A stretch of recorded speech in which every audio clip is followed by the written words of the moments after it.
ओम श्री गणेशाय नमः। प्रिय भक्तजनों, आज की वीडियो में बुधवार व्रत कथा श्रवण करने जा रहे हैं।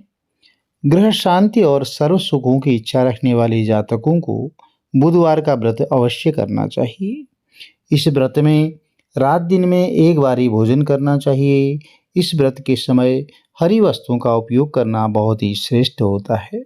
व्रत के अंत में भगवान भोलेनाथ की भी धूप दीप बेलपत्र आदि से पूजा करनी चाहिए। साथ ही बुधवार की कथा सुन करके आरती के बाद प्रसाद लेकर के घर जाना चाहिए और बीच में ही कथा छोड़कर कहीं नहीं जाना चाहिए। कथा का एक नियम होता है और आप यदि संकल्पित पूजन करते हैं, कथा आरंभ करते हैं, व्रत करते हैं तो वह अवश्य ही लाभकारी होता है। चलिए आरंभ करते हैं बुधवार व्रत कथा।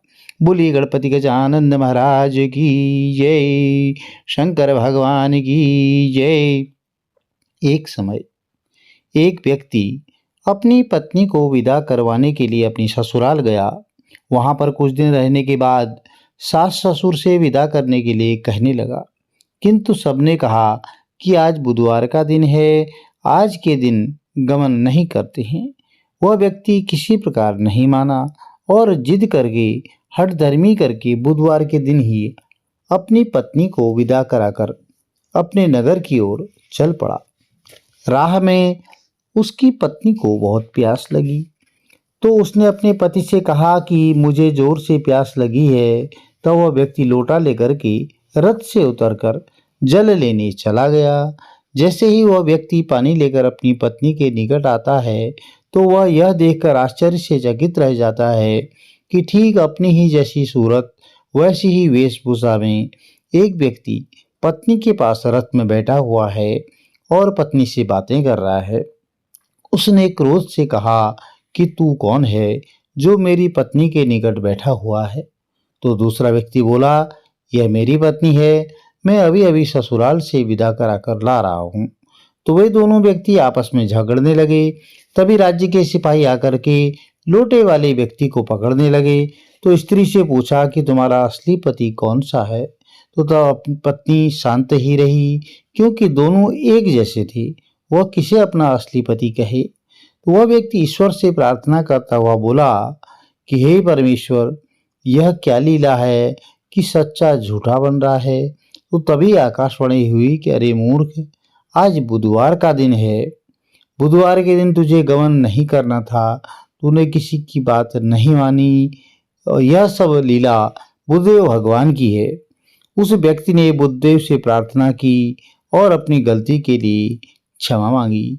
तो तब बुद्धदेव जी अंतर ध्यान हो गई। वह अपनी स्त्री को लेकर घर आया और बुधवार का व्रत वे दोनों पति पत्नी नियम पूर्वक करने लगे। तो प्रिय भक्तजनों, जो भी व्यक्ति इस कथा को श्रवण करता है, सुनाता है, हुंकारा भरता है, उसकी बुधवार के दिन यात्रा करने का कोई दोष नहीं लगता है। उसको सर्व प्रकार से सुखों की प्राप्ति होती है। बोलिए गणपति गजानन महाराज की जय, बोलिए बुद्धदेव भगवान की जय। प्रिय भक्तजनों, आज बुधवार के दिन गणेश जी महाराज की व्रत कथा जरूर श्रवण करनी चाहिए। चलिए आरंभ करते हैं। एक बार भगवान गणेश बाल रूप में चुटकी भर चावल और चम्मच में दूध लेकर पृथ्वी लोक में निकले। वे सबको अपनी खीर बनाने को कहते जा रहे थे, पर सबने उनकी बात को अनदेखा किया। तो इसी दौरान एक गरीब बुढ़िया ने उनकी खीर बनाना स्वीकार कर एक भगोना चूल्हे पर चढ़ा दिया। तो इस पर गणेश जी ने घर का सबसे बड़ा बर्तन चूल्हे पर चढ़ाने को कहा। तो बुढ़िया ने बाल लीला समझते हुए घर का बड़ा भगोना उस पर चढ़ा दिया। कुछ ही देर में चमत्कार होने लगा और गणेश जी के दिए हुए चावल और दूध बढ़ गए और पूरा भगोना उससे भर गया। इसी बीच गणेश जी नहाने के बाद खीर खाने की बात कहते हुए वहां से चले गए। तो पीछे से बुढ़िया के पोते पोती आए तो भूख लगने पर बुढ़िया ने उन्हें वह खीर खिला दी। खीर बनते देख रही पड़ोसन को भी बुढ़िया ने कटोरा भर के खीर दे दी और बेटे बहू ने भी चुपके से एक कटोरा खीर खाने के लिए एक साथ एक कटोरा छिपा कर रख दी। इसके बाद बुढ़िया को भूख लगने लगी।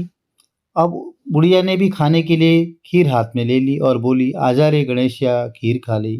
तभी गणेश जी वहां पहुंच गए और बोले कि मैंने तो खीर पहले ही खा ली। जब बुढ़िया ने पूछा कि कब खाई, तो वे बोले, जब तेरे पोते पोती, पड़ोसन और बहू ने खाई तभी मेरा पेट भर गया। इसके बाद बुढ़िया ने बाकी बची खीर के उपयोग के बारे में पूछा, तो गणेश जी ने उसे नगर में बांटने को कहा। जब बुढ़िया ने खीर बांटी तो राजा को भी इसका पता लग गया, तो इस पर उसने बुढ़िया को अपने दरबार में बुला लिया। सारा माजरा जानकर उसने बुढ़िया का खीर का भगोना अपने पास मंगा लिया। पर राजा के महल में जैसे ही वह पहुंचा तो उसमें कीड़े मकोड़े और जहरीले जानवर गिर गए।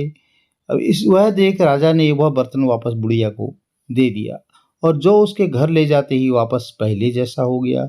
इसके बाद बुढ़िया ने फिर गणेश जी से बची हुई खीर के उपयोग के बारे में पूछा, तो उन्होंने झोपड़ी के कोने में गाड़ देने को कहा। बुढ़िया रात को सो गई और गणेश जी उसकी झोपड़ी को लात मारते हुए अंतर्ध्यान हो गई। अगले दिन जब बुढ़िया उठी तो उसे अपनी झोपड़ी महल में बदली हुई और खीर के बर्तन सोने जवाहरातों से भरे मिले।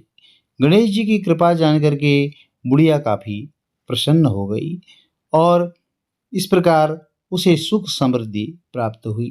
तो हे भगवान गणेश जी महाराज, जैसा फल आपने बुढ़िया को दिया वैसा सबको देना, कथा कहने वाले को, हुंकार भरने वाले को और आसपास के सुनने वाले सबके भंडारे भरे रखना।